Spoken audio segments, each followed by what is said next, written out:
And so we'll get started. People are going to arrive as we carry on. But on behalf of the Grey Bruce Sustainability Network, I would like to welcome everybody to the 5th episode in our Sustainable Living series. I don't know how many other people have been on last year. We had 4 different events. Of course, in the midst of lots of other Zoom gatherings and things that are going on all over the place, but we've had some great turnout to these. This version, this series, Sustainable Living series, is a bit of a culmination of several programs that our organization has run over the last few years, including conversations and sustainable living workshops and career programs for students and that sort of thing. So this first series is our attempt to go virtual but focus on themes that are important to regional and local sustainability. So I won't go over all of the themes that we've covered. All of the videos and all of the Zoom programs are available on our website at gbsusnet.com. And we're recording this one. If anybody has a problem with that, then they can just shut their screen off. But they will be available in perpetuity if anybody else is interested in seeing them. So over the years, we've had sponsors ranging from groups like Bruce Power and Ontario Power Generation and Cook's Plumbing and Heating and Hyundai and Enbridge, and the list kind of goes on because we consider our organization a social enterprise. So we have paid contractors that assist with the development of these programs. And as you can imagine, we're in a process of transition during COVID, but realizing that this platform, this virtual presence, really allows us to connect with people that we haven't necessarily connected with before. And rather than doing a local meeting, getting everybody together, we're able to get, I think we had 80 people register for tonight. We're able to connect with those people and hopefully connect those people with each other and get projects going on the ground that will contribute to more sustainable communities. So tonight, we will be looking at second in the food theme, and that's one of our key themes that we deal with. Energy and water are other key themes that we've been working with, but the food and nature-based solutions is a theme that's certainly hitting the table these days, in part because of climate change, but also in part because of food's importance in our world and some of the great ideas that we're doing locally. So we've got some guest speakers tonight that will do short videos, and Lee, the chair of the Sustainability Network, will be, if you have a question, please just place it in the chat room, and Lee will kind of coordinate those questions and ask the speakers at the end of the event, or at least at the end of their video. And I believe most of the speakers are with us tonight, so either during that question period or after the event, we'll have, depending on how long things go, we'll have a chance for question and answers as well. So without any further ado, from my perspective, I'd like to introduce the host and the brainchild behind this particular series, from Chatsworth, one of our board members and a longtime promoter of local food and all things sustainable, Vitold Kreutzer. So Vitold, I'll turn it over to you to further introduce the evening. Thank you, Barry. And I'd like to wish everyone Happy New Year. It's so nice to have this, at least this little bit of social contact. I had 2 repair people from Sparlings in today, and I wanted to hug them because I was longing for human contact. So Happy New Year to everyone. Hopefully this will be a far better year than what we had last year.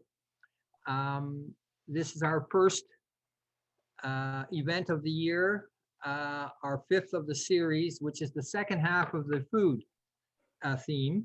The first half we spoke to 4 farmers and small farming operations where people can get either directly, indirectly, food of all sorts locally. So this second half will be an attempt to bring the food a little closer to those of us who aren't necessarily farming. But as what happened last year with COVID-19 commencing, people started to look upon the food they were eating a little differently when there was a possibility that there would be shortages on the shelves of the supermarkets, and some of the farm stores and farmers markets were closed. The first reaction for me was, for those people who aren't growing food but can, please do. For those who were growing food and vegetables and had a garden in their backyards or front yards or side yards or whatever, I was always telling people, grow more, grow more. And then for those people who aren't able to do that, we hope that the 4 videos that will be shown this evening will give us a good indication of possibilities, and also give us an idea of the basic concept of what is actually happening as far as food security in our area. Given that we are basically an agricultural community, it is astounding to hear the state of affairs of food security in Grey Bruce. So we'll hear a little bit about that as well. But we're going to start off with the first of the 4 videos.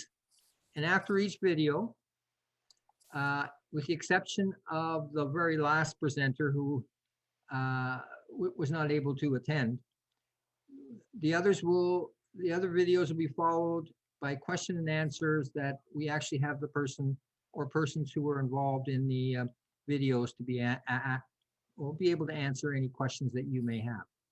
And as Barry mentioned, this whole event is being taped and will be on the YouTube channel or station, I should say, for the Grey Bruce Sustainability Network once it's put on. So let's get rolling here with the very first one.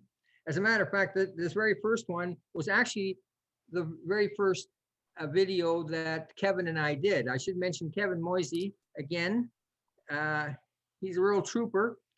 He took me into his big pickup truck, and then we started traveling around Grey Bruce last year. And the very first place and the very first person we were able to interview was Simona Freibergova. And she basically is the initiator of the community market garden in Meaford. But she also is looking at initiatives for market community gardens throughout Grey Bruce, which she is very involved in, and hopefully we will hear extremely good news from her later this year or later this winter or spring.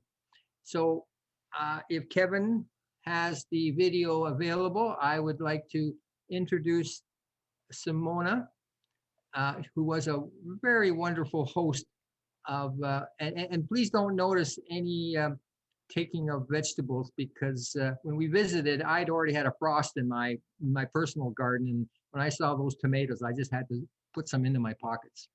So Kevin, if we could start.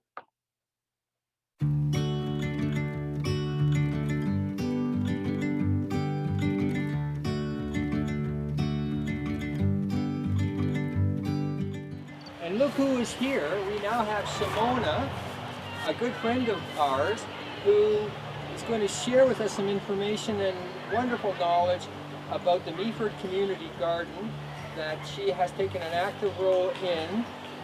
Simona, how are you this morning? I'm amazing. Thank you very much for having me here. What's the basis of the garden and how it got started? I've been leading the Meaford Community Gardens for the last 2 years, and I think the biggest thing, a draw for me, was to come to Meaford, a small community where I can make a change and do a climate action on personal and community levels. So I took this role on to make a difference and be part of growing food and be involved with the community. Do you find that this can be done in any community? Absolutely, absolutely, no doubt about that. And so therefore, really, what has motivated you to have this wonderful surroundings that we see around us today? I think the biggest focus and force for me was to grow food for the community. So what you see here today, we grow food for not only the food bank, but also for the local community residents, and sharing knowledge and skills within amongst us to build a resiliency in our community.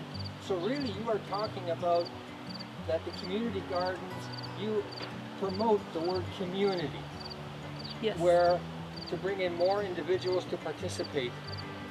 And it doesn't matter whether you have a green thumb or whatever, but it's a matter of people getting together. Oh, that's exactly what we are doing here. We are trying to encourage volunteers to come here and help us on a number of projects. Either you have a green thumb or you don't. You can be a carpenter, you can cut the lawn, or come and enjoy the vegetables. We also do a second harvest, so we harvest apples and pears in the fall and then share with others in a number of ways. Who would you say benefits from this type of community garden? The community, the residents, the earth, because what we are doing, we are growing food. So we are actually planting food instead of being on the concrete here, because we are on a school property where there was a concrete playground for kids, and we basically planting a food on top of the concrete. So bringing and building soil is for me the biggest reward to help the earth. So basically you're saying that you are now in a green space that has many, many positive attributes and characteristics. Can you give us an idea of how you feel that this has helped the climate action movement in our area? Right. So one thing is growing food and introducing how to grow food to others. Any generation, the kids, the elders, work together, building the community, the link, the connections between people, and so it's helping basically the social level. It helps our health because we are eating fresh food. It's a relationship, improving the relationship with the food. So you're eating what you grow and see how long it grows, appreciation of it, and also distributing the food waste that we have in our society. So we are helping to reach out with any surpluses, either to food banks or the meal programs that are available in the counties. And how do you see this expanding in Grey Bruce? My vision is to actually create more of these gardens, not only in Meaford, but all over in Grey County and Bruce County. I'm wondering now if we could get a tour of your garden. Oh, that would be my pleasure.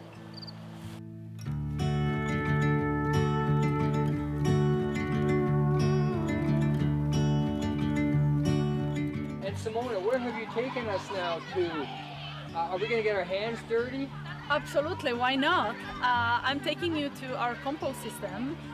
We have 3 compartments where we obviously compost our vegetable leaves, and we are encouraging the local kids from the school to bring their green waste to help to create the soil and build the soil. So this is our way of building and So you're actually regenerating and being all inclusive so that you don't have to get inputs from outside. That's exactly it. We like the circle of life. It comes from the ground. It goes through people and then goes back to the soil. And I've heard this thing about if you don't have a healthy soil and with healthy compost, it's hard to get healthy food. That's exactly it. That's why we are doing it. Excellent. And where are you going to take us next? Come follow me, please. So this garden is not only for the food bank. We are having around 9 to 10 gardeners that they have their own individual lots, and they garden during the growing season, helping us as a volunteers to harvest food and maintain our beds for the food bank. And we are having relationships here. People working together and helping each other out. I can imagine that you have the occasional party out here. We do once in a while if there is no COVID. And can I ask you, I'm looking around and I'm looking on the ground here. The garden is surrounded by grass. Can you tell us why you have maintained growth all around, all the time, the garden? Right, we like to have the greenery because this is a garden at the end, and obviously the growing food and having grass, it helps to soak all the rainwater and not to be washed away, and it helps the carbon sequestration. Excellent.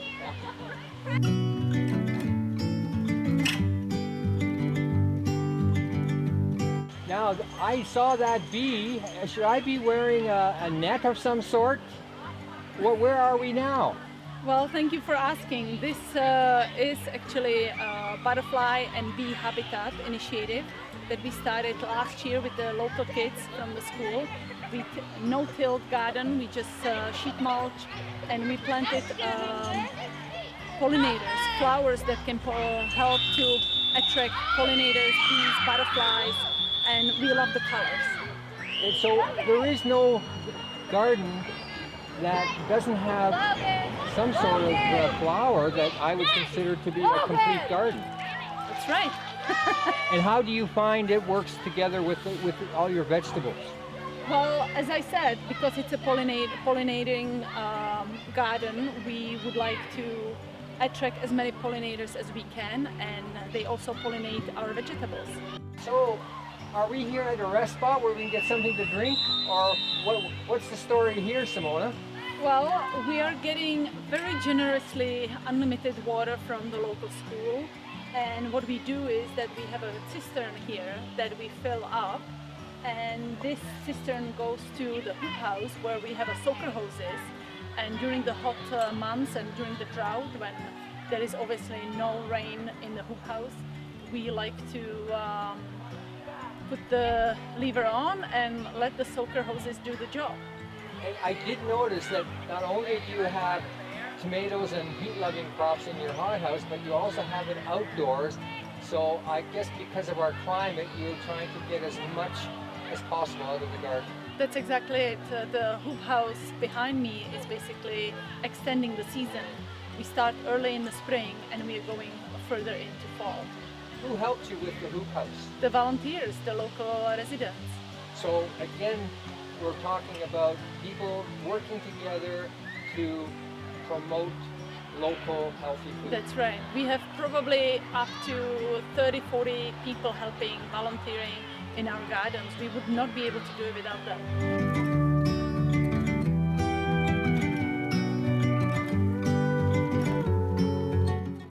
So this is again joint efforts. We implemented these beds last year to put wood and wood chips in between the pathway to keep our feet dry and also make it easier for people who are elderly to be able to walk here, help harvesting and enjoy the space.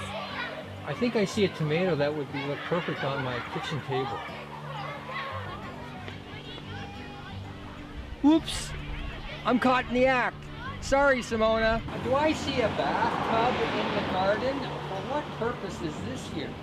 Well, this bathtub actually is working for us to put our worms, red wigglers, into a bathtub, and what they are doing, we are feeding them with food waste and they are turning it into worm casting. Worm casting is very beneficial for our soil, and we are trying to diversify and add more microbes and diversity into our soil. Almost like bringing all of nature's wonders and creatures to help increase not only the health of the soil, but what the soil is going to give us. Yes. But you know, I'm really enamored by this garden, but I understand that you want to direct us and take us to another location, another site. Is that true? Yes, I have a surprise for you today. I'd like to take you to Victoria Village in Meaford. where there is another space that I'm working on.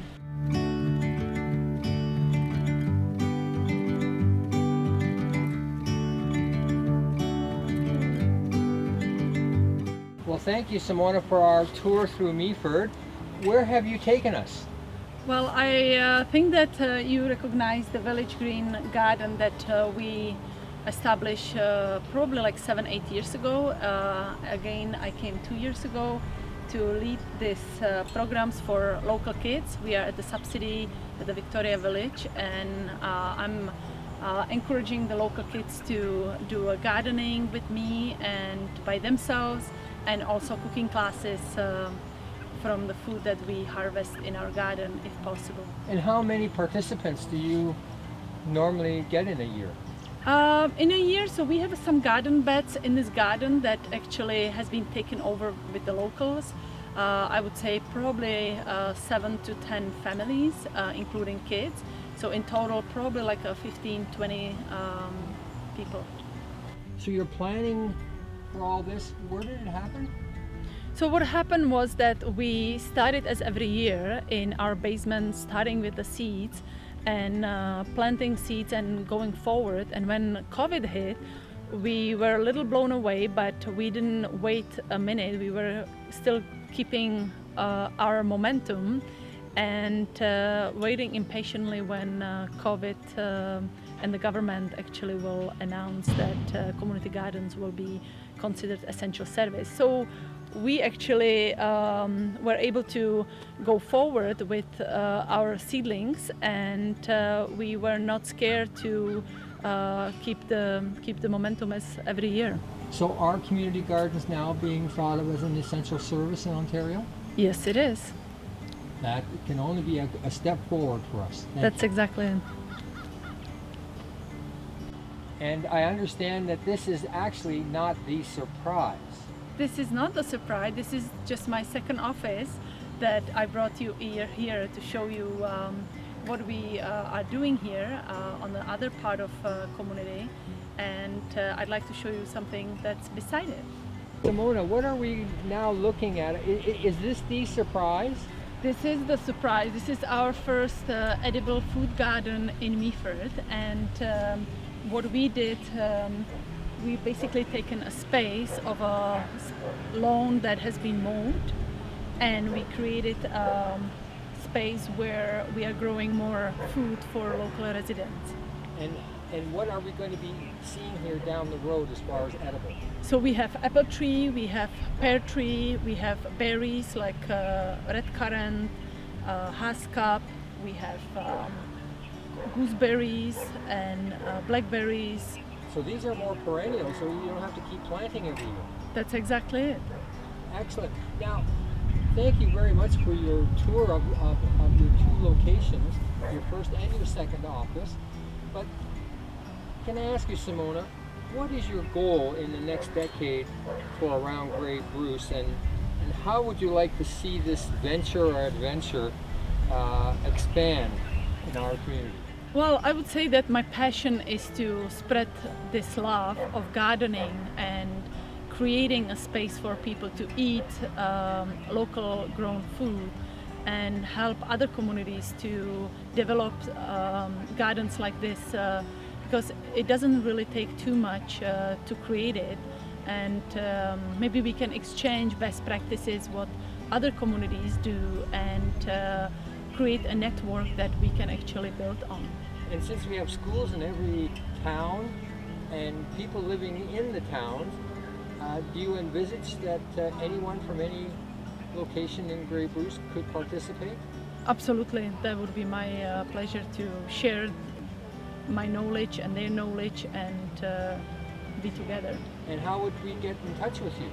Well, I can share contact with me, and we have emails and social media, so let's get all out gardening. Exactly. Excellent. Wonderful.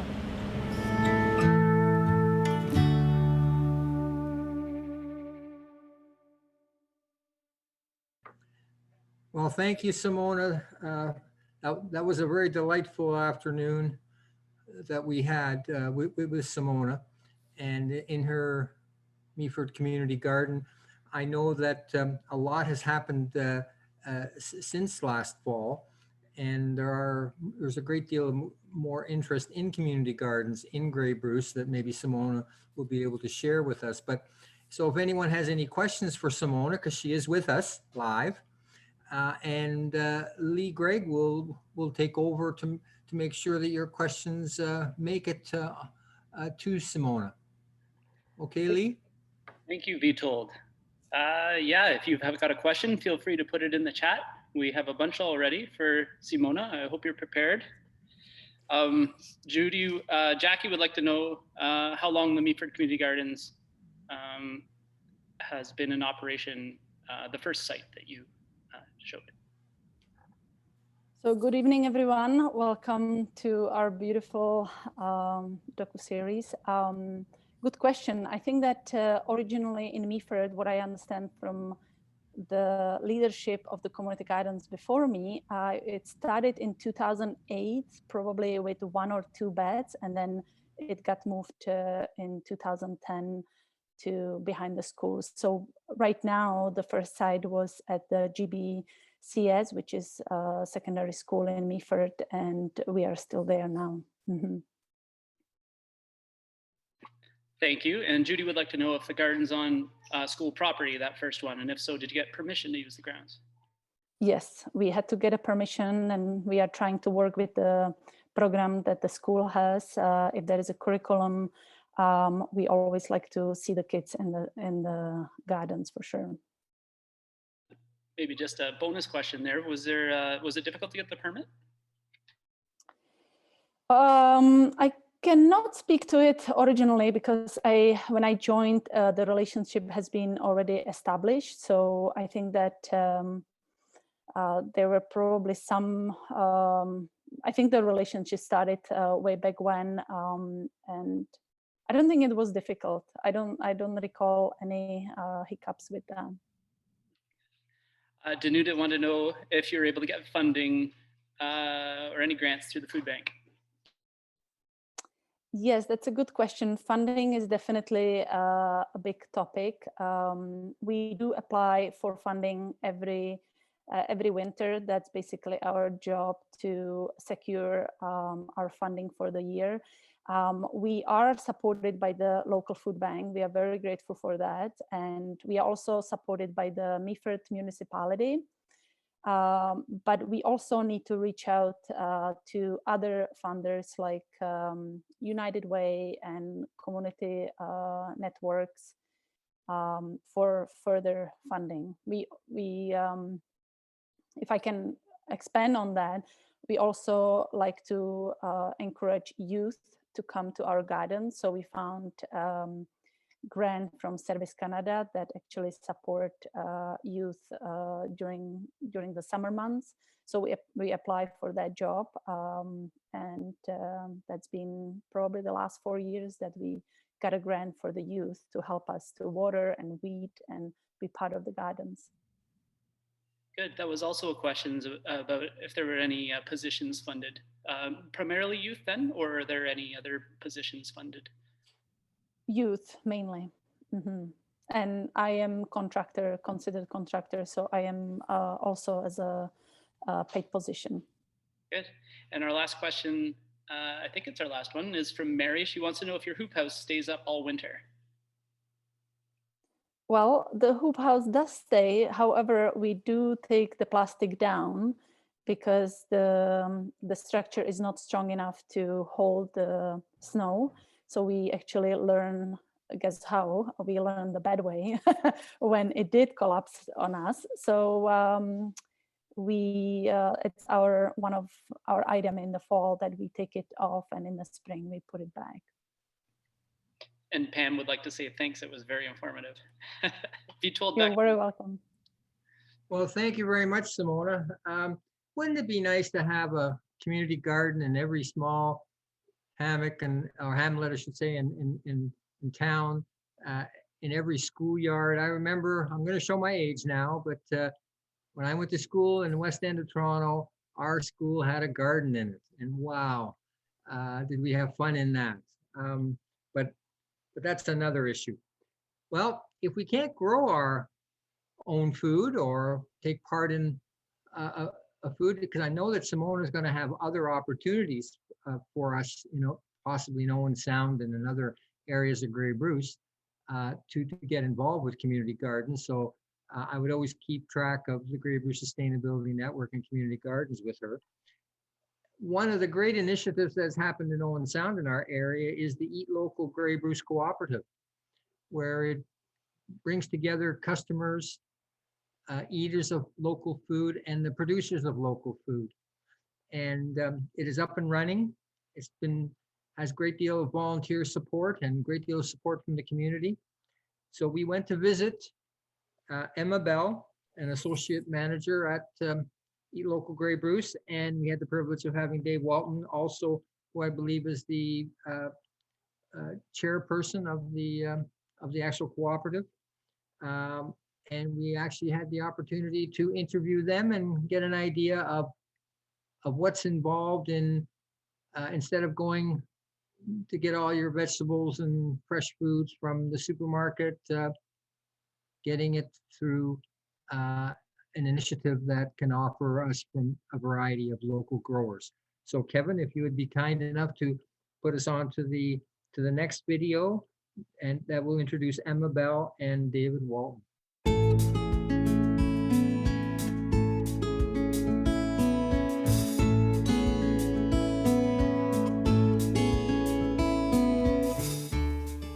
And today we are having the privilege of speaking to Emma Bell, who is the Eat Local Associate Cooperative Manager for the Eat Local Grey Bruce Cooperative. Thank you for joining us today. Thanks for having me. What is the Eat Local Grey Bruce Cooperative? Well, we are a not-for-profit co-op located close to downtown Owen Sound, and we're basically like an online farmers market. We have a large warehouse and an ever-expanding team, and people in our community can order online and get weekly deliveries that we do either to their home or to a pickup point near them. And you mentioned about the community that you serve. Who do you serve, and how far is your reach? Well, we serve a lot of different people, and we're looking on always expanding our route. We go all the way up the peninsula to Tobermory. We go as far east as Collingwood, as far west as Kincardine, and as far south as the Flesherton-Markdale area. And we serve people of all age ranges, families, single people, basically anybody who's interested in local food and supporting community agriculture. And how many people would you be serving? Well, we fill about 200 orders per week, and over a 3-month period, we serve about 500 different households in the Grey Bruce area. I would imagine that you also have to bring into play farmers. Like, where does the food come from? We do. We have over 50 producers, and that's just been growing every year. Farmers within the area who make everything, grow everything from fruit and vegetables to dairy products to all kinds of meats, and also specialty items. We even sell things like ice cream or beeswax wraps. It's really quite varied. And we were at your warehouse just a moment ago. Seemed to be an awful lot of people working there. Yeah, we now have over 20 staff. Pre-COVID, we had, I believe, 9 staff, so we've doubled since then, and we actually now have 2 separate crews throughout the week packing orders, so it's always bustling there. So how does this all work? I want to get something, some local food. What do I have to do if I want to deal with it? Well, you can sign up as a member, and you sign up for a full year, but there's no obligation to order every week. You can order as frequently or infrequently as you like. And then our store opens every week, Friday nights at 7. You can log on, place your order, and it will be delivered to you the following week based on your location. We have different time frames. I imagine that COVID-19 has had something to do with how you make deliveries and how people get their shipments. Absolutely. Well, when I joined the team in February 2020, most of our orders, about 60%, went to pickup points. So that can be, a local community hub, cafe. And now it's about 95% home deliveries because of the pandemic. So we do a lot of drives up to people's homes, no matter how rural they are, or they can still pick up in some cases from a local cafe or a local pickup point. You know, I was looking you up prior to today, and I noticed the three words: local, organic, and sustainable.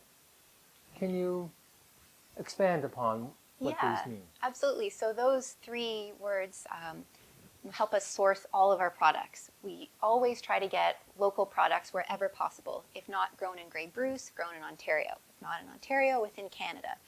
And if there's a product in demand, such as oranges, that we can't get within Canada, we'll go for organic. And if it can't be organic, we want to make sure it's sustainably grown. And so that guides all of our buying decisions. And so our customers can know that we've sourced things ethically for them. And are you open 52 weeks out of the year? We are open, I believe, 50 weeks of the year. We just close for, I think, a couple weeks, Christmas and New Year's. But other than that, we are open and serving our customers for the majority of the year.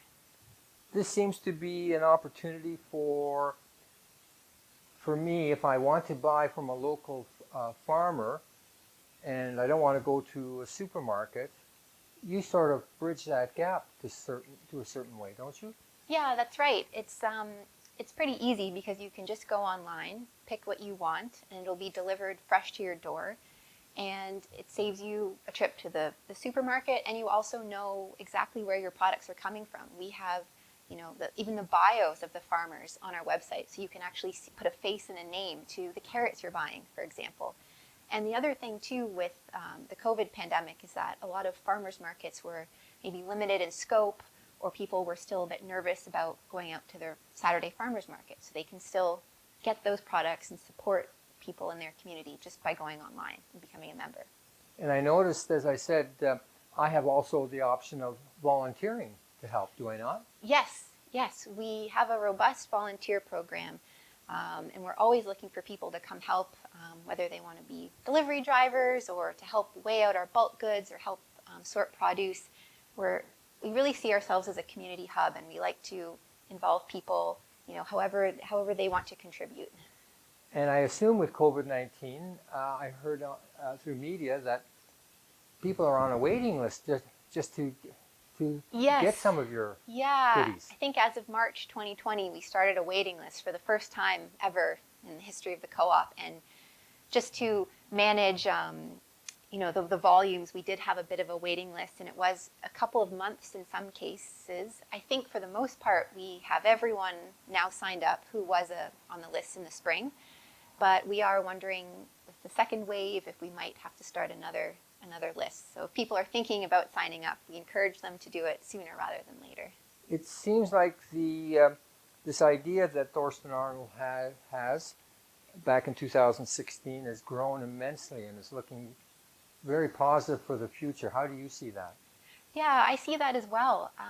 I really think word of mouth has helped us grow so much, and also being a community hub and building relationships that, since the pandemic, we have doubled our sales, and it looks like people are, really, really focused now on local food and supporting local people rather than, ordering from produce from across the globe. You can actually get it right in your neighborhood. And I see that growing and growing, and we're expanding our warehouse, expanding our team, so we're ready to serve more and more people if they're interested. Well, I thank you very much, Emma, for your thoughts. Thank you so much.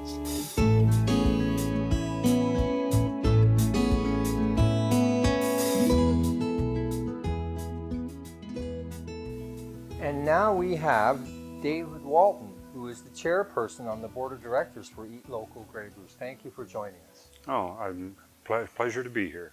David, one of the things I wanted to ask you is, what was the vision behind Eat Local Grey Bruce?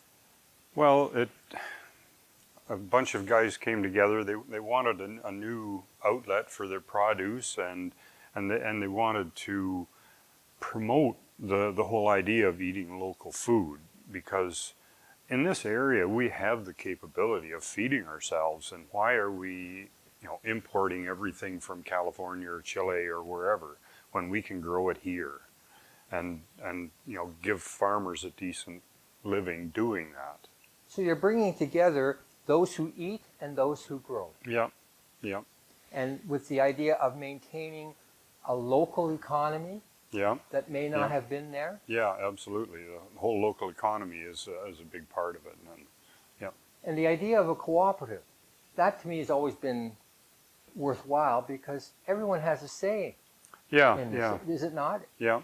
I've been involved with other co-ops in the past, and it's a, I mean, it's a different model from the multinational corporation thing, and it's local autonomy and self-governance, and being able to determine for yourself rather than you're in the end you're a price setter, not a price taker from the multinational corporations sort of thing. And I get the feeling that being in your warehouse there, that part of what you do is a community hub to some degree, and you promote educating people. Yeah, yeah, and we have events, and we go on out and do outreach, and we have a newsletter that goes out every week to our membership, and most of our members are what we call eater members, and we have the producer members and eater members. I'm personally an eater member,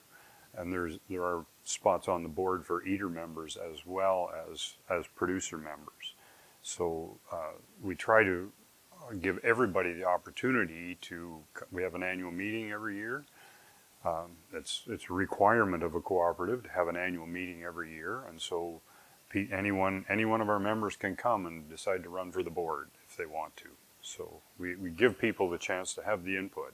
We encourage them to, because in a lot of cases they don't show up. But Also, by dealing with local farmers, and we already mentioned about bringing farmers and eaters closer together, this also has a profound impact on transportation, availability, access. Was this part of what you were trying to do here at Eat Local? sure, I mean, I wasn't in the very beginning, but I mean, if you look at the miles food travels, I've seen that statistic, and I can't give it to you exactly, but they say the average stuff in the grocery store has traveled 2,000 miles or something like that. So, you've heard of the 100-mile diet. Well, we're trying to, work with that kind of a concept to keep travel miles down to a minimum, because that's all part of carbon footprint and all those things.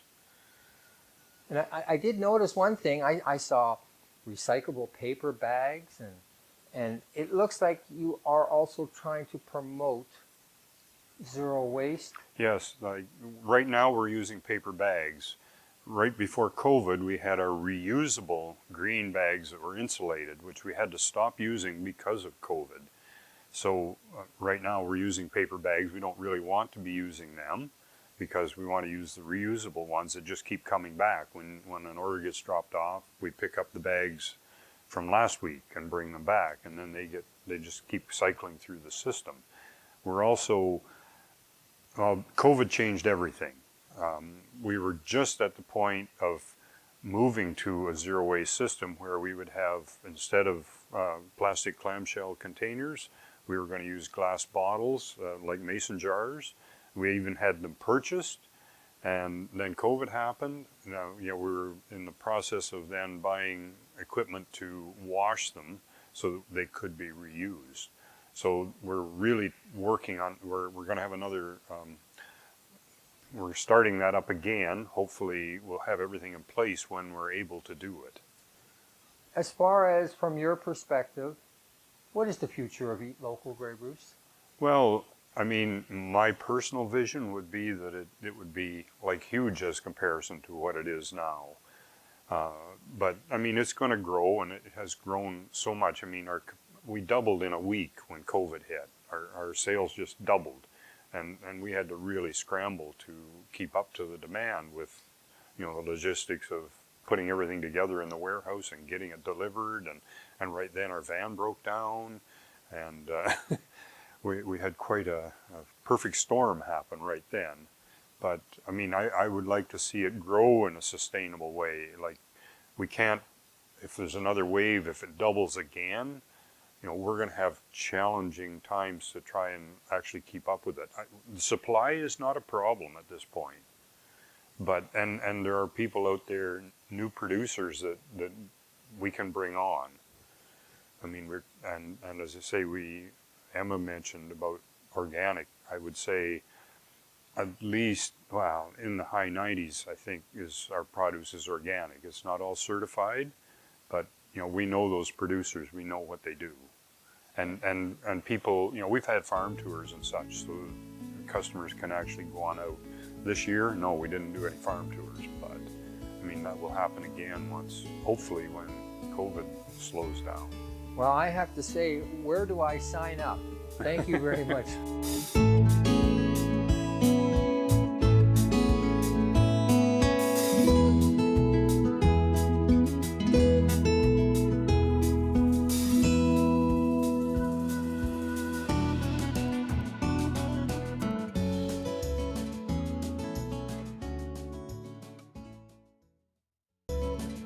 Well, that was a good interview day that we had with the two of them. Again, I'll be asking Lee to take care of all the questions. Emma was not able to be here tonight, but we do have the privilege of having David here, so hopefully he will be able to answer anyone's questions. So would you be kind enough, Lee, to help us out and see how the Q&A goes now? Thank you, Vitold. Yes, David, your first question is, what's the fee to sign up? It's a good sign that people want to know how to do it. Well, go on our website, and that's probably the easiest way is on the website. You know, we have gone out and done events, which isn't happening right now, and people could sign up there, but you know, so you're going to have to do it through the website. And they can find the fee on the website. I've just put the website in the chat box for anyone who wants to discover. Sure. Yep. I'm not a computer person, so I'm not the one to really ask that question, but Emma could tell you better, and I wish she was here tonight to answer that one better. No problem. I know the fee is on the website, so I've just put it in the chat. One question, how are the costs of all the items comparable to stores? Well, in general, I would say probably our costs are a little higher. For instance, I've noticed that we sell Miller's dairy milk, and sometimes I've run out and I buy it at Foodland, and we're very cost competitive. In fact, I think we're a few cents cheaper than Foodland. So, I mean, it varies, but probably in general, we're a little higher, but we're delivering it to your door as well. Or to a drop-off location for you, and we pack the orders and all that too. Great. A bonus question: do you how do you compare roughly maybe to farmers markets? Well, most of our producers go to farmers markets, so the produce that you're getting would be the same produce they're taking to farmers markets. It's an extra outlet for those producers, and it's very fresh and nutritious, and as Vitold said, it's or as I said, I guess in my interview, it's almost all organic food. Great, thank you. The next question is, since Meaford and many towns only have one store, has Eat Local ever considered a storefront? Well, yes, we have. I think there are some licensing issues or whatever. I think my own personal thought is we should have a pickup at the warehouse, and possibly there'd be a certain time that people could come and pick their orders up. And that would save us a lot of driving around. It would work mostly for the people in Owen Sound, or people that say work in Owen Sound, that, you know, after work they could come and grab their order before they go home. But right now it's a logistical thing for us, because that would take staff time and resources from we would have to do a bit of work on the logistics to make that happen. But I think in the future that probably will happen. Great. Yeah, a trickle down question from that was what can we do to help all this like a potential storefront? That was a question from from Meaford. I don't know the answer to that. I don't think it will actually become a storefront where you can walk in and pick your stuff up. I don't think that is going to happen anytime in the near future. I think it would be kind of a pickup window, and you would make your order, and you'd come and pick it up at a window. But I mean, I guess the only thing is to, if a lot of people start requesting it, then we will start thinking about that more seriously. Great, thank you. One more question about price, and then we'll get on to the suppliers.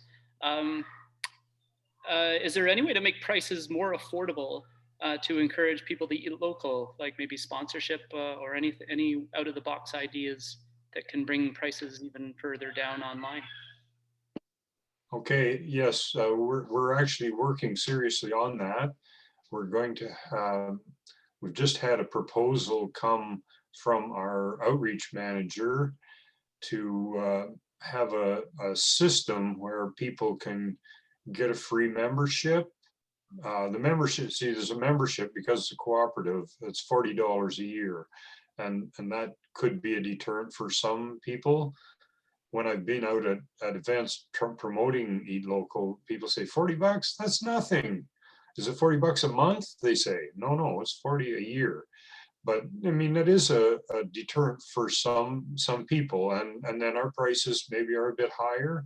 So that's also a deterrent. And so we are working on a system right now to help out so that lower income folks can actually benefit from Eat Local and get good, nutritious, locally produced food. Thanks. Dominique asks, first of all, she says it's fantastic. She must be using it. Do you see a need in the near future to expand the number of suppliers?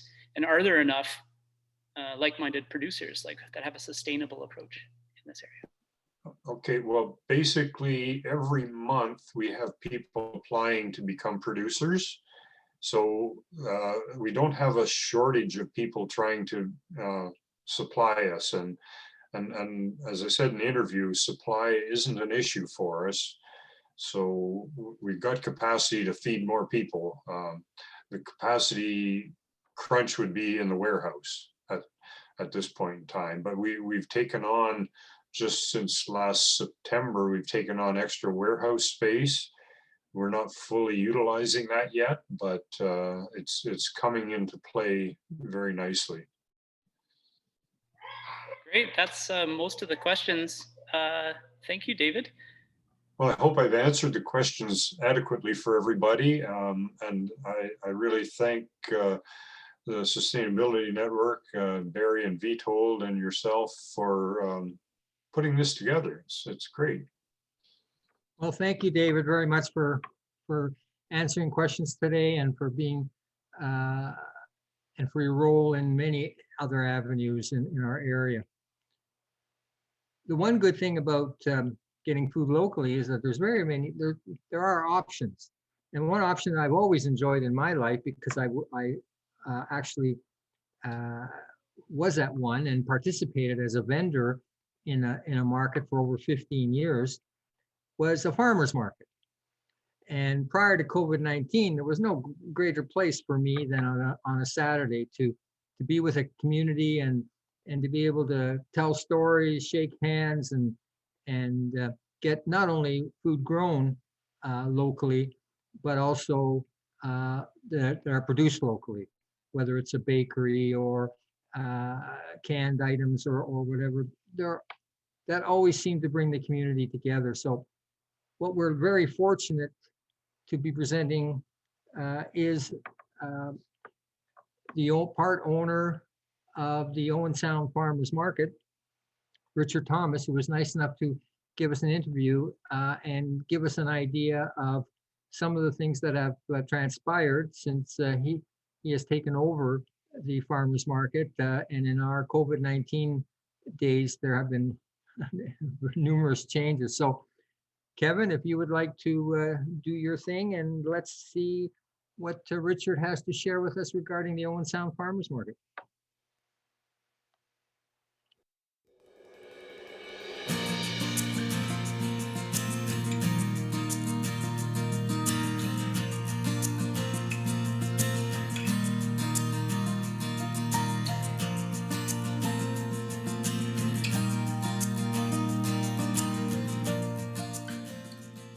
And today I'd like to welcome Richard Thomas, the co-manager of the Owen Sound Farmers Market. I emphasize the word co. Could you tell me why I should be doing that? Well, that would be because my wife Morag and I co-manage it together, and we both definitely need to be mentioned in that capacity. Now, farmers markets were popping up left and right over the last decade. COVID-19 has done something to change not only the attitude, but what you've had to do. Can you explain to us first about what is involved with the Owen Sound Farmers Market? Well, when COVID-19 hit, the farmers market closed like everything else did, and though markets had been deemed a necessary service, we struggled a little bit with the idea of how to reopen, and had many meetings with our local health unit to discuss ways in which we might do it. And what it came around to is they felt that an online store with curbside pickup would be the best option. So we set to work. We worked with several marketing organizations, and we came across a program run by Local Line, a computer startup company in the Waterloo area, who had developed an online platform for markets and food producers. Easy to use. We had a store up and running within 2 weeks with curbside pickup here at the market. As spring progressed and things loosened up a little bit, we looked around a fair bit, and we did discover a way to reopen the market rather than its traditional indoor market set up as an outdoor market that kept the vendors inside the market and the customers outside the market, and allowed for a natural flow of people around the market, through the building and out the doors in a one-way direction, which was clear to us what public health was looking for from us. And we are located in downtown Owen Sound, where the farmers market has been for many years. Can you let us know how your schedule, when you offer the services, when people can still come? Sure. So physically, we're open as we always have been on Saturday mornings. And in fact, this year is the 175th anniversary of this particular market in Owen Sound. It's been in this location since 1936. We're open Saturday mornings from 8:30 till 12. We had to adjust our hours a little bit. It used to be from 8 till 1. We changed those to allow for the incredible setup we now have to do to block off the whole site. The online store is actually open from Sunday at noon until Thursday at noon, and then you do your pickup here at the market on Saturday mornings. Now, you've made a lot of changes here recently, have you not? There's been a lot of physical changes. The market was a part of a downtown redevelopment plan organized by the City of Owen Sound called the River Precinct Plan, and this block that we're in was the first block as a part of the four-block plan. So for a year, we didn't have the outdoor canopy that is customary here at the market. The market was actually held across the street on First Avenue East while the whole redevelopment of the site was done. And so we did reopen last year at Thanksgiving, and we're very grateful for the redevelopment, because if that hadn't taken place, we wouldn't have actually been, it wouldn't have been as easy for us to reopen the market physically as it has been. And how many vendors do you have that participate in the market? Well, we have somewhere between 40 and 50 vendors in total. Under the COVID protocols, though, we've only been able to find room for 36 of them. So we have 36 vendors presently, and a great deal of our thought right now is going to how we're going to operate over the winter.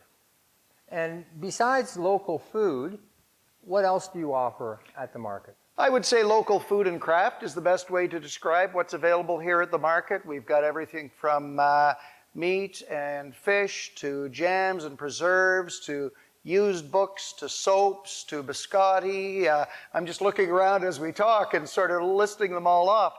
There's a huge amount of local produce and craft available here.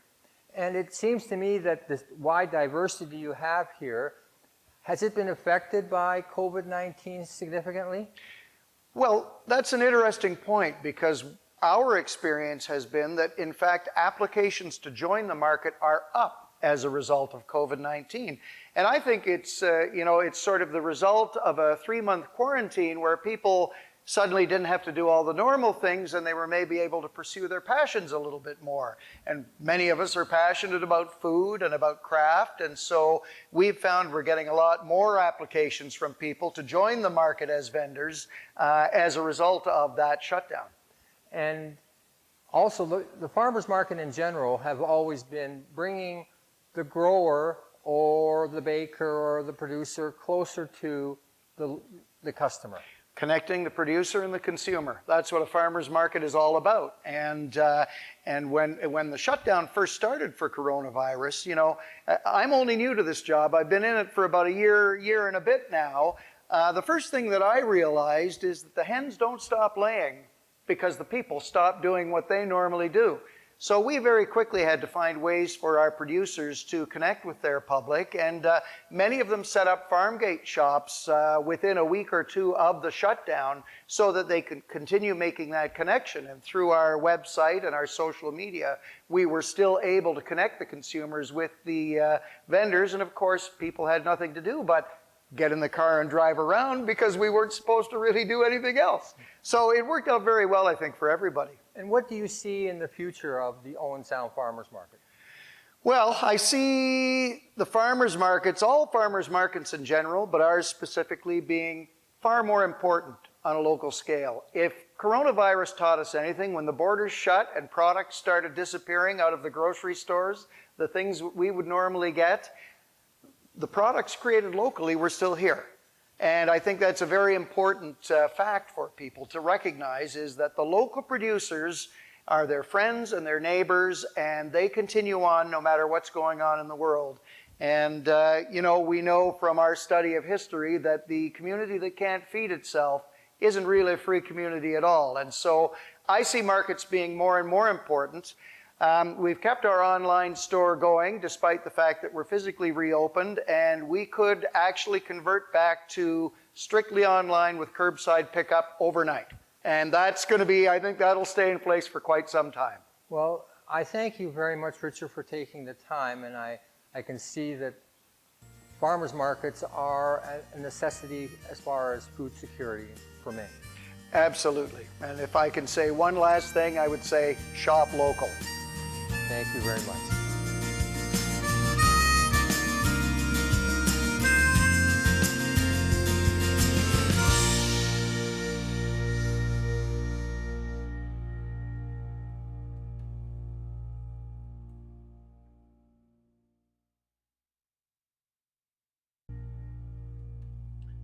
Well, that was a good afternoon we had with Richard, and it was nice to be there at a time when they had local music, live local music in downtown Owen Sound as well. I believe we have Richard with us, so if there are any questions, Lee, can you please help us here and guide the questions to Richard? Certainly. Thank you, Vitold. Richard, the first question is, how did the lockdown affect your market, I assume, in the short term? Well, I think the lockdown had a dramatic effect on our vendors, more so than the market itself. We were fortunate the market was in a good cash position, so the shutdown, technically didn't affect the organization, but it certainly did. It did cause a sort of a gap between connecting consumers with the producers, that's for sure. Okay, great. How is the farmers market funded in Owen Sound? The farmers market is completely funded by vendor memberships in the market and kitchen rentals of our commercial kitchen. Great. Do customers have to order everything in advance now, or can they walk around and purchase things?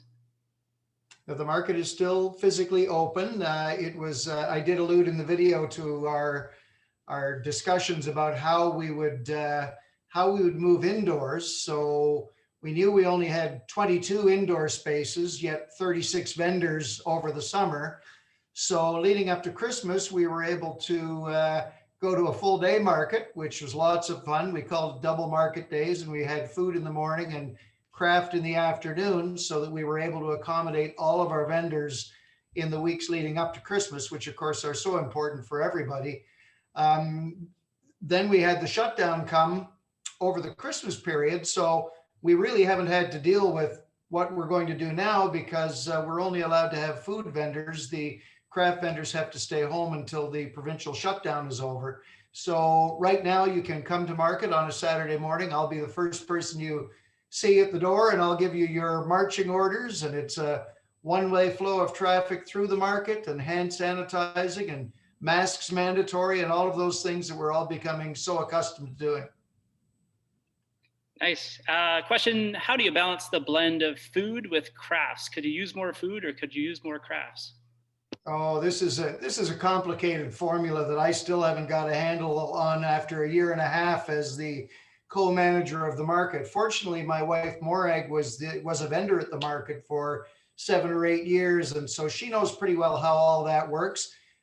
Generally speaking, we have more than 50% of our vendors are food vendors, and the rest are filled in with craft, and we try to maintain that balance all the time. But as I said in the interview, you know, it's unbelievable to me the number of applications we're getting on a weekly basis from people who'd like to come to the farmers market. I mean, I wish we had a site the size of the Bayshore Community Center, because I have no doubt that we could fill it. Nice. One of our viewers wants to know if the city subsidizes the market. The city does not subsidize the market. That was a good answer. Quick. It's pretty straightforward. For those who don't know, I'm also a city councillor, so I'd be in a terrible conflict position if the city was giving the market money. Right. I'm curious, anecdotally, I've seen people there from Tobermory. Do you guys keep track of where your customers are coming from? We don't keep track, but you do get to know who the locals are and who the regulars are, because, you know, it was very interesting to me over the summer. I could tell you that everybody that came before 10 o'clock in the morning was from the local area, and everybody that came between 10 o'clock and 12 o'clock had traveled here from somewhere. But it hasn't been a requirement for us, as some restaurants and other kinds of places have to track their people. We haven't had to do that yet, and I'm hopeful that we don't, because it would really slow the traffic flow through the market down. And the last question for you, Richard, is a mix of two questions. The street market worked really well, says Barry. Why not expand that? And one of our viewers asked if, or expand it to idea to a store. So a store or street market. How are those ideas? We still have our online store, which is still seeing good traffic with the curbside pickup here at the market on Saturday mornings. The street scenario did work really well, and in fact, we had great plans for our first year with the new Market Square here to have musicians here, hired musicians every Saturday morning, to have cafe tables with umbrellas out for people to socialize, and of course, all of that went down the tubes when COVID arrived. And one of the key things for public health in terms of our reopening was to very clearly maintain that one-way traffic flow. And the problem with the street scenario is it becomes very difficult to ensure that you've got the one-way traffic flow and the correct boundaries, because strangely enough, you can't always trust people to follow the rules. So we spent a lot of time, you know, it went from Morag and I being the only people on site to having 3 or 4 volunteers in addition to us now every Saturday morning, just to mind the bottlenecks and the checkpoints, and to make sure people are going one way. Because you know what, if you turn your back, They're all over the place. And one question trickled in, is there a relationship or partnership between Eat Local? Are you competitors or you work symbiotically? Oh, we're competitors. I wouldn't say we're competitors. I don't think you can say that. I think anybody that's supplying fresh local food to this community, we're partners. We're not, we're not directly partners, but we're all in it for the same reason. Well, thank you very much, Richard. It was a pleasure to have spoken to you, and hopefully that all farmers markets will get an opportunity to get back to a more norm so people can enjoy their community partially through their markets that bring community together. So what I'd like to do now is we're now going to be heading to the fourth video. One of the things that people who have seen tonight and the last evening we had on food was the whole concept of we live in an area where it's a farming community, and food security should be anonymous to being able to live in our community. As we find out, I decided to chat with Paul Wagonaar, who is the food security coordinator for the United Way. He brought me up to snuff as to what the situation in Grey Bruce really is. And maybe I was naive, or hopefully naive, or hoping that there would always be an opportunity for people to get food in one way, shape, or form. So what we did was we interviewed Paul, and he gave us a well-rounded view as to his point of view and what United Way has to deal with when it comes to food security in Grey Bruce. So Kevin, would you be kind enough to let's hear Paul.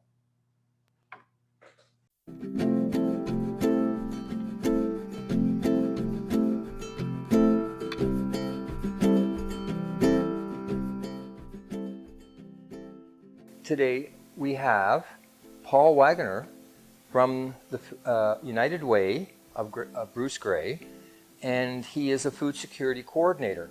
Thank you very much for taking the time out to join us today. You're welcome. Now, can you tell me a little bit about what you do at the United Way? My job as food security coordinator is to kind of be a liaison person between the United Way and all of the different food banks, community meal programs, and community gardens. We're looking for best practices. We're looking for better ways to do things. And as I'm not an expert on food security, but I am a pretty good listener. So we're sharing ideas between the almost 50 different groups that help with food insecurity in Grey Bruce. You mentioned the word food security. And are there other issues that a family would have when we talk about food security? Food security is a symptom of the problem. The overarching problem that most Canadians have that have issues with food security isn't that there isn't enough food, it's they can't afford it. And again, when you take a look at the different groups, one of the groups are people that are on, say, Ontario Works, or they're on a disability pension. They might be collecting unemployment insurance. So that's one aspect of the groups. The second aspect are people that are in precarious jobs. They might be on a contract. They could be, they might be working, but only working and being paid minimum wage. So as a result, especially in Grey Bruce, nationally, different organizations say you shouldn't spend any more than 30% of your income on housing. In Grey Bruce, it's 80, 90, and in some cases 100% of the money goes to that. So when people have a choice, especially a difficult choice, do you pay the rent or do you buy food? Unfortunately, they pay the rent because they don't want to get evicted from their home. As a result, it's created a skyrocketing demand for food. And that's where the food banks and the community meal programs have really stepped into the breach and helped out quite a bit with that.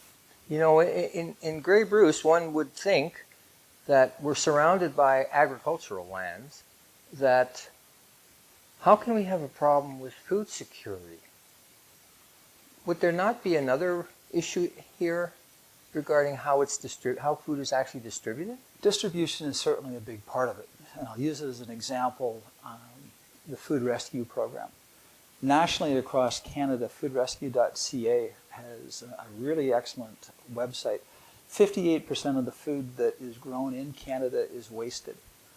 And food rescue was designed to help eliminate some of that as a problem. So again, our issue isn't so much that there isn't enough food, it's getting it to the people who need to get it in a timely manner. Food banks typically deal with non-perishables. Non-perishables are easy as long as you stay ahead of the best before date. But with food like produce, fresh fruit and vegetables and so on, you have a very, very limited shelf life with that. In Owen Sound, the local Zares is partnered with OSHARE, and OSHARE is one of those organizations that really does a phenomenal job helping with the issue here. Last year, they did approximately 23,000 meals that they prepared for anybody that was hungry that came to the door. So far, to the end of August, I believe they've done 66,000 meals. And these are people, again, that are spending far more than the 30% of their budget on housing and simply don't have enough to eat. Again, the issue, though, isn't that there isn't food. It's just affordability and getting it to the right people. I imagine, though, that you don't see everyone who really needs help. No. Unfortunately, because of the stigma, and there's a few reasons, we'll talk about them, they say nationally less than 1 in 4 people who should use a food bank actually do. The issue with it is, again, the first one that comes up over and over again is stigma. And stigma comes in both, not only from the person using the food bank, but also from the people that are actually running the food bank. For a person to go to a food bank, from a lot of the people I've spoken to, they consider that to be a failure. They think that there's people that deserve it more than they do. They think that their pride won't let them accept the help. They think that their neighbors and everybody in the community is going to see that they've gone to the food bank, rather than the fact that most people are only 1 or 2 paychecks away from having to use those kind of supports. And if you can get over that stigma and realize that the help is there for your family, that's a huge one. On the other side of the coin, in some places, and not many, but there's still a few people that feel that people that use the food bank should be happy with whatever they get, whatever hours that the food bank is open. And for me, coming from a sales and marketing background, when you look at the food banks, some of them are open 2 hours a month. Some of them are in incredibly inaccessible places. Some of them don't even have signs. I was in one in Grey Bruce just recently, and you would never know that it was a food bank. And again, that's the opposite of everybody knowing that you're using it, but if nobody knows it's there, it's not working as well as it should. So part of my job is to try to help with basic things like signing, advertising, letting people know that, okay, this resource is here for you to use it. Some of the other issues why people don't do it, when you go in and you look in some of the food banks, it's the stereotypical craft dinner, right? Again, that'll keep you alive, but nutritionally dense food like fruits and vegetables and stuff like that, aren't available in some food banks. So that kind of goes against some of the people. The other one is choice. When you walk in there, again, the perception with some people is, well, they should be happy with whatever they get. But if you get items that, as a homeless person, you can't prepare, a can of soup is a great example. That's great if you've got some place to cook it. But if you've got no place to cook it, that you might as well give them a rock. So again, there's multiple issues. The nice thing about all the food banks is they're primarily staffed by volunteers. A lot of them are senior citizens. They do this and nobody even knows that they're doing it. And again, they all deserve a medal for what they have done, even with some of the faults that are in with the system. Paul, one of the things that you brought to my attention before this interview was the number of children in our area that don't get enough to eat. It's staggering. In Grey Bruce, on average across the two counties, less than 20% of the children do not have enough to eat for breakfast, and conversely, not enough for lunch. That's why some of the school programs have done such a phenomenal job. It's very, very difficult to come from a background that, you're below the poverty line. It's one other thing to come and not have had anything to eat, either for breakfast or for lunch. In Wyerton, for example, 50% of the high school students there live below the poverty line. Again, in a community as rich as Grey Bruce, if there is a crime in all of this, that's the crime. And you mentioned in the area of Grey Bruce, I would imagine that just our physical size, that would be a barrier to food security. It's an incredible issue. It's approximately 8,500 square kilometers. So it's essentially the same size as the GTA. And you've got a variety of volunteers. We're lucky enough to have 2 hubs that help with food distribution.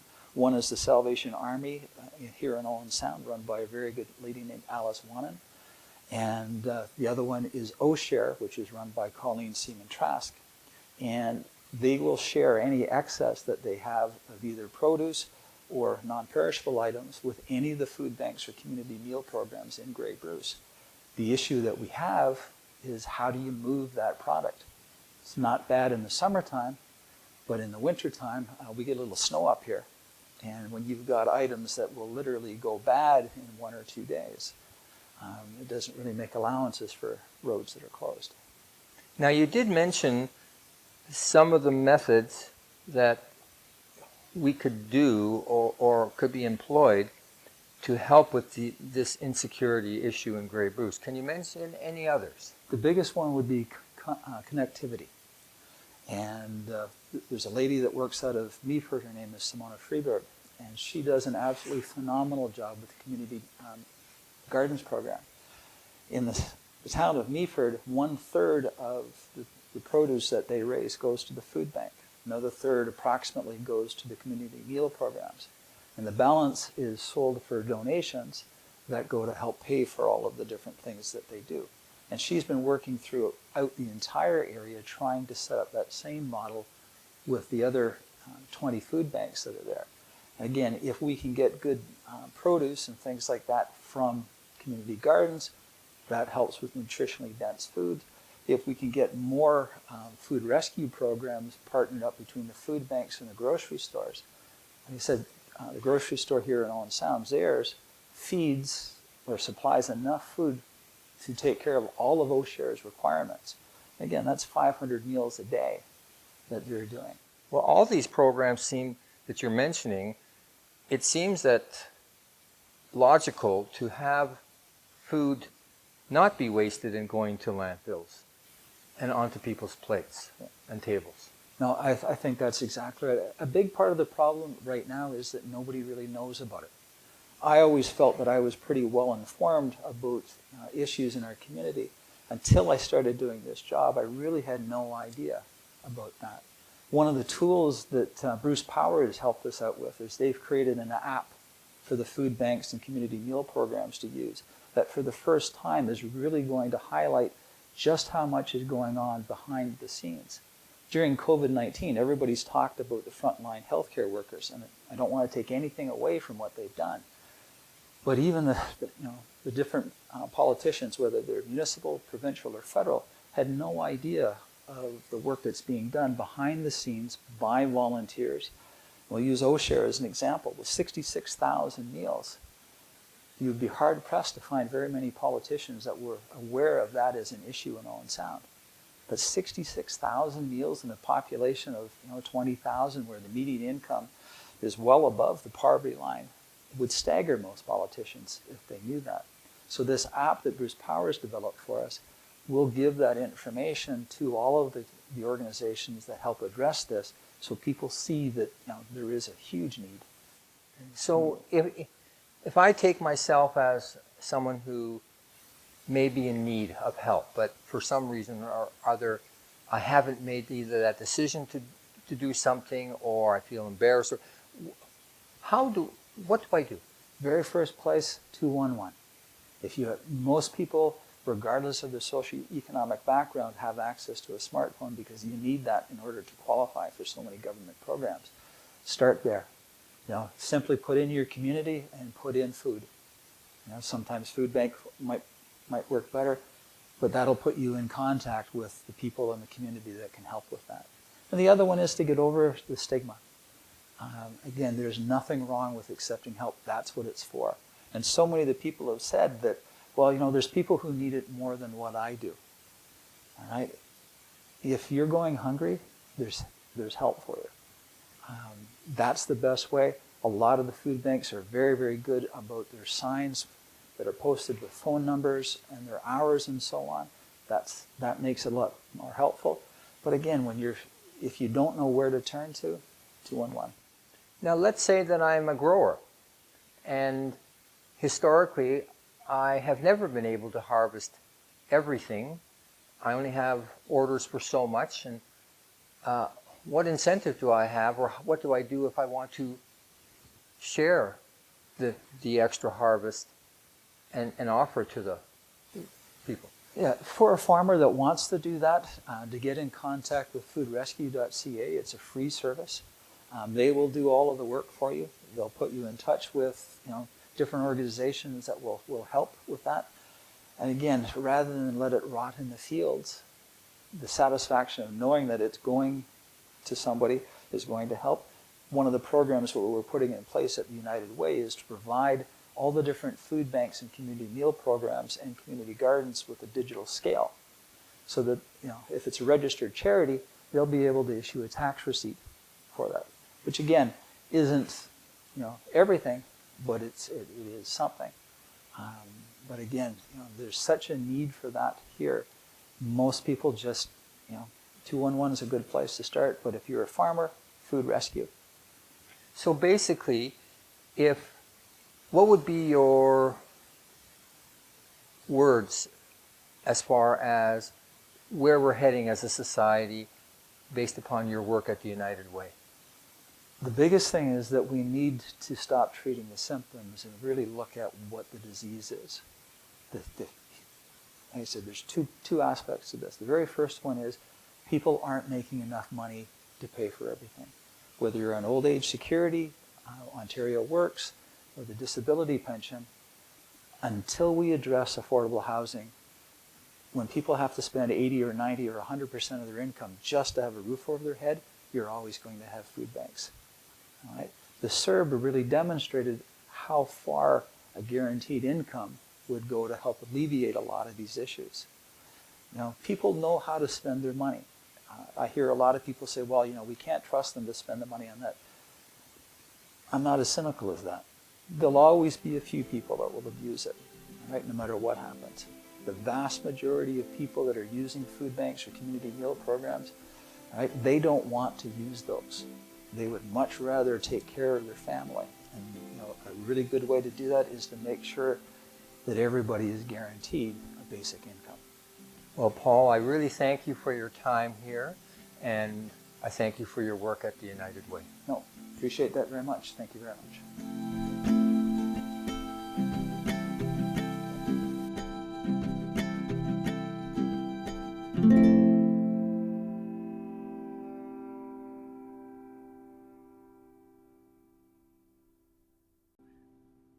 Well, we had a good conversation, and I left him for last in an effort to just give an overall picture, a sobering picture on what some people are up against in our area, and these could be our neighbors.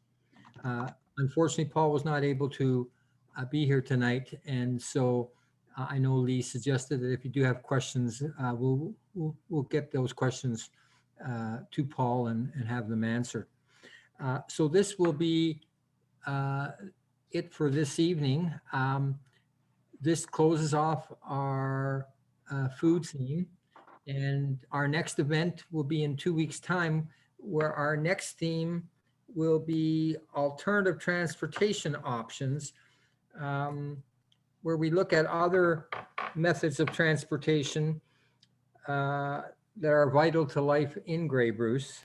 Our area is characterized by large distances to travel between homes and essential services and work and so forth. So we decided to look at various alternative transportation options available and that are different from the standard vehicle that we have known about for the last 50 or 60 years. So that will be an eventful evening, and we'll have some various we'll have at least two videos, and I believe Barry has also been able to get someone who will help us who will participate during the evening. And then after that, 2 weeks after that, on February 23rd, I believe we'll also have a zero waste initiatives. 2 weeks thereafter, a really intense, I'll call it, and a diverse chat with 4 individuals on nature-based solutions to climate change. And then our last conclusion session will be on March 23rd. So I thank everyone who came and participated, took the time out on this nice snowy day or evening to watch and to listen to what we presented. And we look forward to seeing you again in 2 weeks. Barry, if you would like to say anything and mention anything, please help. And but thank everyone, and I thank Kevin for doing his work. Lee, you did a good job, really good job with the questions, and it almost looks like we know what we're doing. I'd like to ask everybody to put their hands together and thank Vitold and the gang that really has done well to pull these together. I viewed most of them in advance, but when we see the collection of folks here and the themes running together, it's interesting for me. What it really does suggest is, wow, there's a lot of topics that still could be covered on this, even within, obviously within the food security and community gardens, and there's so many opportunities for this. So I really would like to reach out to folks that have logged in, and if you want to get involved with the planning for the next series, please just email gbsusnet@gmail, Google the website gbsusnet, and you'll see the registrations for the upcoming videos. The link for all of these events is the same link. So registration isn't essential, but if you want to be on our mailing list, you can register, and your email will be part of our mailing list for future events and that sort of thing. So once again, this is made possible because of talented people like like Lee, and Kevin Moyes, who has added our virtual component to this. And we're learning, of course, that this kind of technology allows us to share these issues across the world. Raise your hand if you're from Italy. Anybody? No, Barney, you've got your hand up, but that was earlier. But we've had people from all over the world literally join these, and it's great. But we appreciate the interest from local folks. And again, we're not on the ground much these days, but all of our programs over the last 12 years have really been designed to get people's hands dirty in the ground, to engage us with youth, and to share best practices, as Simona mentioned, of all parts of our region, but also from around the world. So unless anybody has some last minute things to add, I'd really just again like to thank Bruce Power and Ontario Power Generation, Cooks, Hyundai, and Enbridge for supporting our career program over the years, the Sustainable Living workshops, and look forward to seeing you in 2 weeks.